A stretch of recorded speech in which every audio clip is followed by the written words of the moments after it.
Hi, I'm Nita McAvoy and this is Ageing Disgracefully with Dr Esha Saha, consultant gynaecologist. Welcome. Dr Saha, tell us a bit more about what you do for a living. Thank you, Nita, for having me. So my name is Esha Saha. I'm a consultant gynaecologist. I'm a British Menopause Society accredited menopause specialist. So that is the main part of my work. I lead the menopause service at St George's Hospital in London. Okay. I'm also a trainer for those people undertaking the advanced certificate in the British Menopause Society, Principles and Practice of Menopause Care.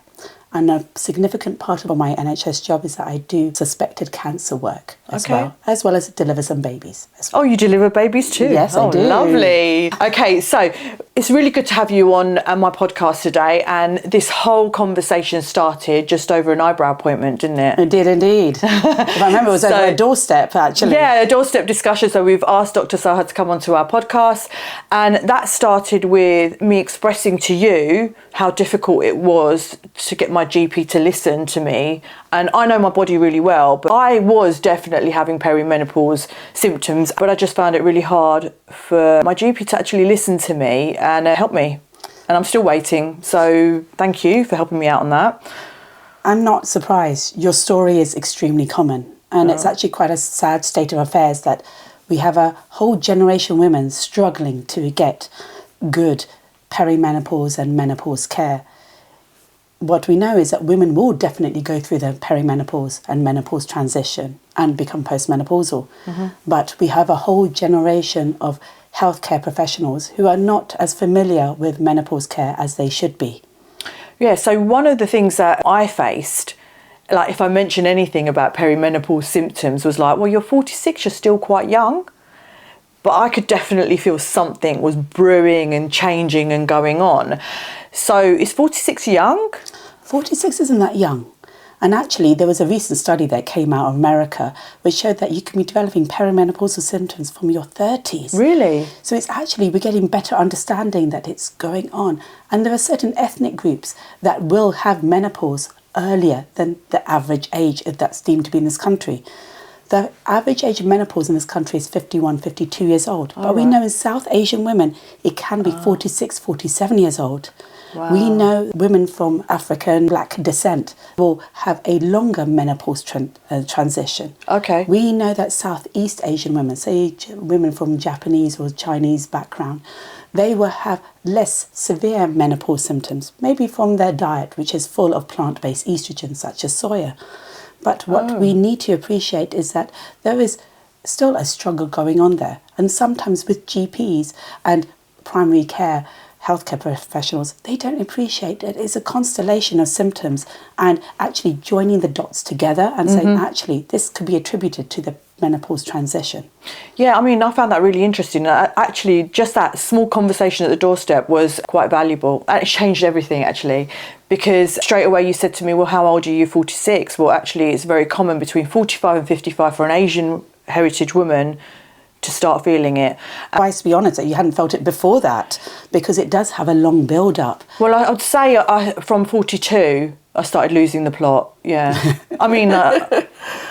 people may question, well, you've always lost, the plot. But 42, I felt that shift. It was like all of a sudden I felt that shift. And the heat, the irritability, the sleep. But it was mostly the heat. People say that they get hot flushes. It wasn't like that. I just walk into somewhere warm and that's it. My body can't regulate. And that'll be me for the whole day, hot as anything. So it wasn't a flush, it's all day. So actually that was a breath of fresh air. That was the first time that someone said, no, actually, I believe you. And I think it's really important for even younger women to understand this transition, because I felt like my doctor, I asked for a female doctor, she's much younger, so I didn't feel like she could really understand what I was going through and that I wasn't imagining it. But I had lots of other symptoms. We discussed it, migraines and, So I think there are two parts here. One is that you have to remember the history of HRT and menopause. Back in the 1990s, there were two major studies that were occurring. And one of them published in 2002. Okay. These studies were called the Women's Health Initiative and the Million Women Study.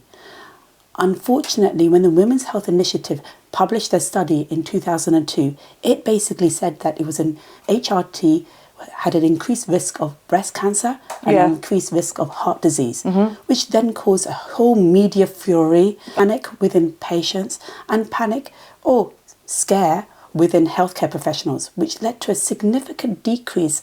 About 66% women stopped taking HRT. And I've got to tell you, and that was what we discussed as well. It's like, oh, but you said try HRT. Yeah, but I'm scared because of the cancer risk, and I don't want to ingest HRT because of the cancer risk. And you said, well, actually, if the benefits far outweigh the risks. And within my family, we've got hypertension, heart conditions, what have you. And you was like, well, actually, it's probably going to help you a lot more than that small risk of cancer. And there's different ways you can take HRT as well. Definitely. And I think that's the key. If I go back to these original studies, the studies looked at North American women, and they chose women in their mid-60s, and most of them tend to be overweight. Okay. This is not the population we're looking at right now. No. We're talking about women going through the menopause transition, as well as women in their 50s. Not women in their mid-60s. The main bulk of it is treating these women, the younger age population. That's why we can't actually use that data. And going back to the breast cancer risk, what we now appreciate is that there was a recent study that did came out, which was the long-term one from the Women's Health Initiative, which showed that estrogen-only HRT actually reduces your risk of breast cancer. Oh, wow. It's actually the progesterone that actually increases your risk of breast cancer. But we need the progesterone because it actually protects the lining of our womb, the lining of the uterus. Because if we leave estrogen alone by itself, it will cause overdevelopment of the lining of the uterus, the endometrium, which can turn into an abnormal endometrium and potentially endometrial cancer. So you kind of need to take the two hormones together, unless you've had your uterus taken out and you have never had any severe endometriosis. So like if you're still having your period, then And still if you have a uterus inside you, you still need to take them both. Take them both. I mean, you recommended to me the Everol Sequoia, and I tell you what, that day I put it on, and that evening I went from crazy to actually feeling okay, and I slept okay. I'm crazy anyway, but it just, I got a good sleep. I can't believe the profound impact of just popping that on the same day. And I don't think I was imagining it, So I'm actually quite gutted that I didn't get it a couple of years ago, because it would have kept me calmer from earlier on. What's your recommendation?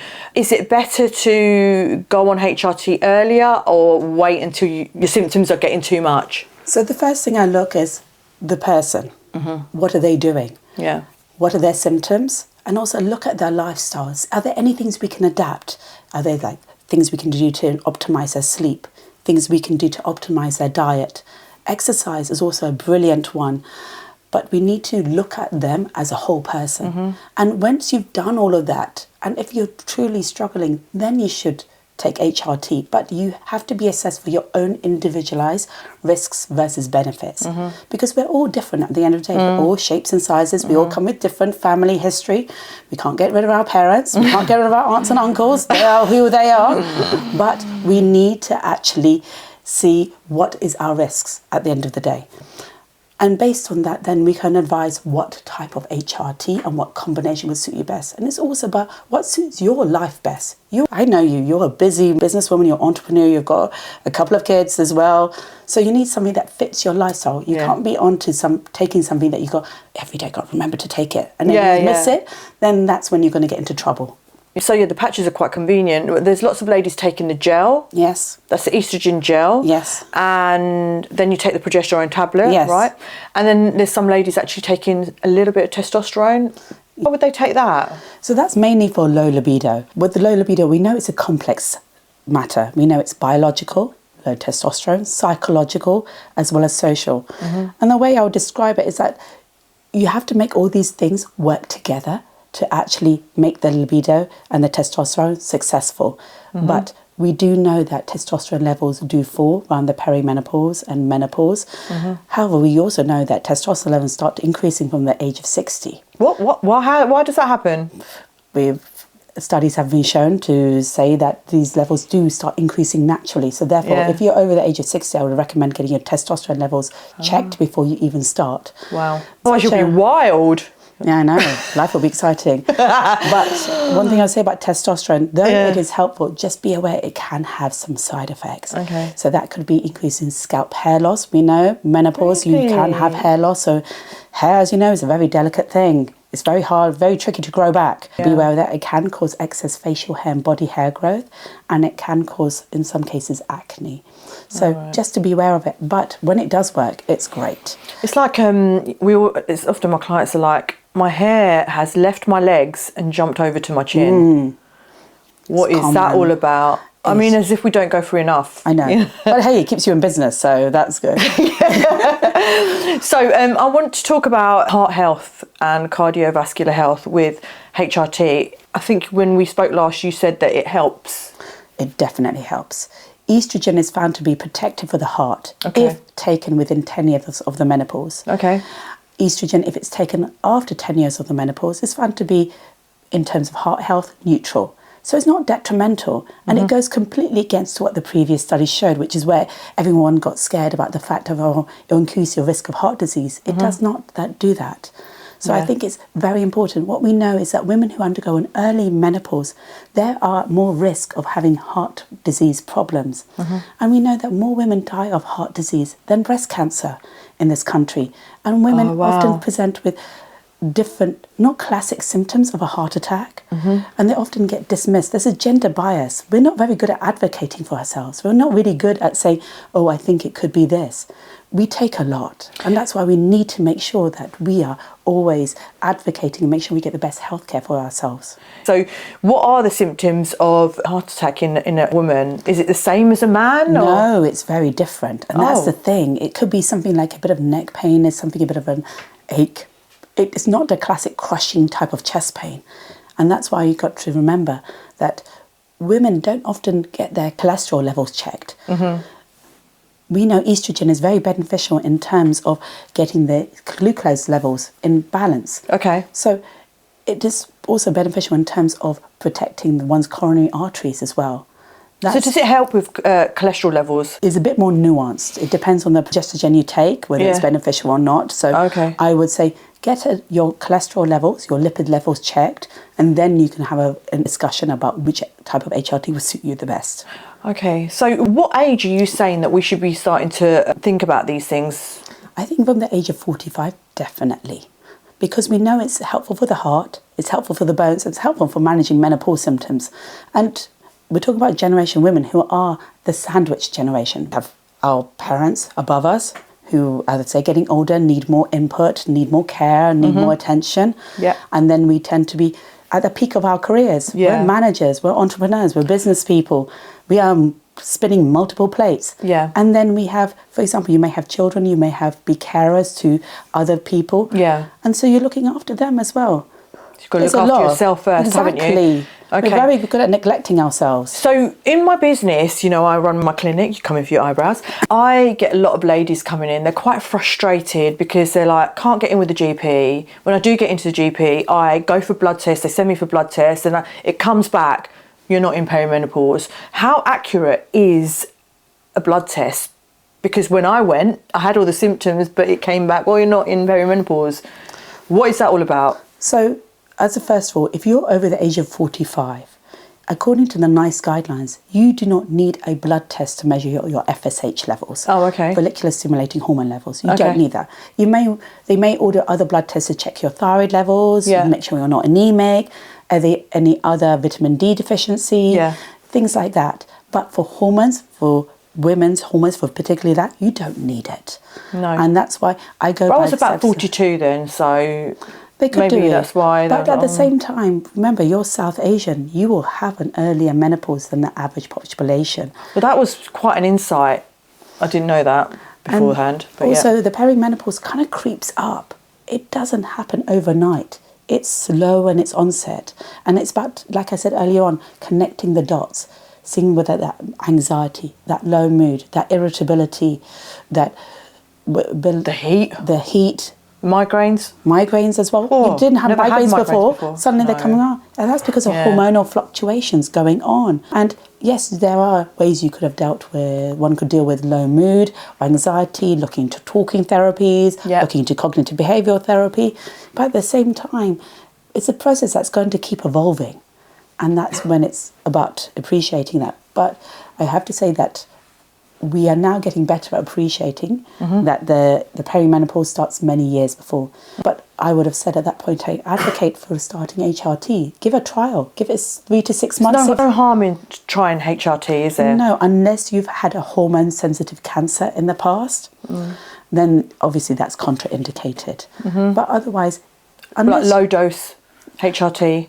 Yeah, low dose HRT. Even trying that. Even if you were to be, say, in your 30s, there are some combined oral contraceptive pills, just in case if you need contraception, that contain body identical estrogen in them.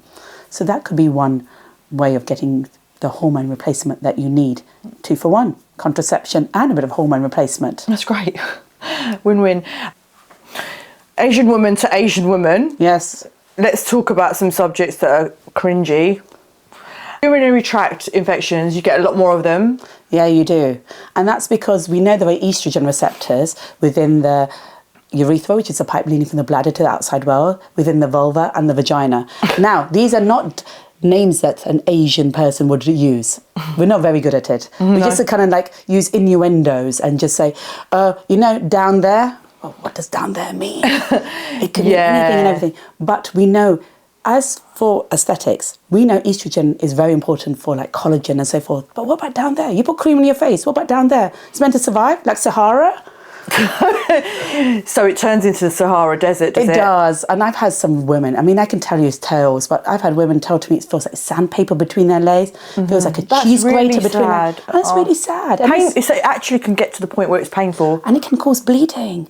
So you get women after the menopause who come in to my suspected cancer clinic and they're like, I'm so scared I've got cancer. It's because the delicateness of the skin down below has caused them to bleed. And it's what the thinness of the skin, the atrophy. And this is really easily treated with a bit of vaginal estrogen cream. And it's very low dose that's actually used and very minimal that goes around the rest of your body, to the point where now we can even use it in women who've had breast cancer in the past. Because we know it has such a significant impact in both them feeling that they've got recurrent urine infections, which is not at all comfortable. And we know there's so much health morbidity, mortality associated, like women go into hospital because they've got urine infections and it can become overwhelming in their type of infection. Is it true that a urine infection can make you feel like you're losing your mind? If it becomes overwhelming, you can get hallucinations from it. You can be, if you're that old and it's so overwhelming, it can be that type. It can affect your mind, It can affect it temporarily.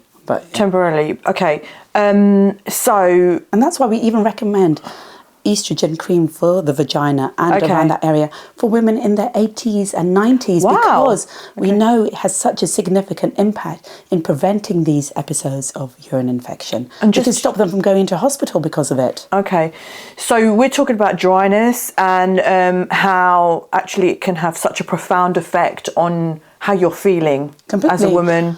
Definitely. In yourself, your confidence. Especially with libido. I mean, testosterone can flick the switch, but if it's dry down there, you ain't going anywhere. No, exactly. That engine ain't running. No, it isn't. So you need to give it some TLC. There's some great products in the market. There's ones I would recommend are from the Yes product range. There's moisturizers as well as lubricants there. Try to find ones that have no irritants in them. And even if it's feeling dry on the outside, simple coconut oil. Really? Tesco, Sainsbury's. What about, so the symptoms will be itching, pain. It feels like you've got recurrent thrush when you probably haven't. You might have thrush, but get that tested. But if you're not, then it could be that as well. Just feeling very itchy, like you've suddenly developed eczema. Why eczema? You've got no history of eczema. It's because that. And also, dare I mention it, it's a bit of a taboo subject. The clitoris. It can get small. It can disappear. That's you want to keep it, isn't it? And you want to keep it. I shouldn't have sworn, but that's really bad, isn't it? You want to keep it nice and healthy if you want to enjoy sex for the rest of your life. So if one was to experience dryness down there, how would one treat it? So there are many different products out there. there are creams and pessary tablets. People like creams because you can spread it all over there, inside and out. But one thing I will say, it can get a bit messy. So some people would like a pessary tablet, vaginal estrogen pessary tablet. Now, the one thing I'll say is, though they are convenient, if you're already dry, why would you put a dry tablet, like a dry peanut, in somewhere that's already dry? So maybe try to make the environment a bit more hospitable, a bit more comfortable, and then you can move on to it. But don't give up on the first attempt. Okay. Keep trying. Yeah. There are lots of products out there, and that's sometimes I come across women say, it didn't work, I gave up. No, we don't do that in life. So why should we do that for our personal health? No, and you've got to put yourself first. Your Completely. happiness, it has a knock-on effect to everything. And that brings me to another really interesting question. If you're using products down there, creams and pessaries and all of that, what about when it comes to the intimate moments? So, are you going to leave your partner with a whole heap of estrogen? So what I would say is apply it after you've had that moment. Okay. That way, there's no confusion. Or in preparation for the moment, maybe? No? Well, you apply it in the morning, unless you're a morning person.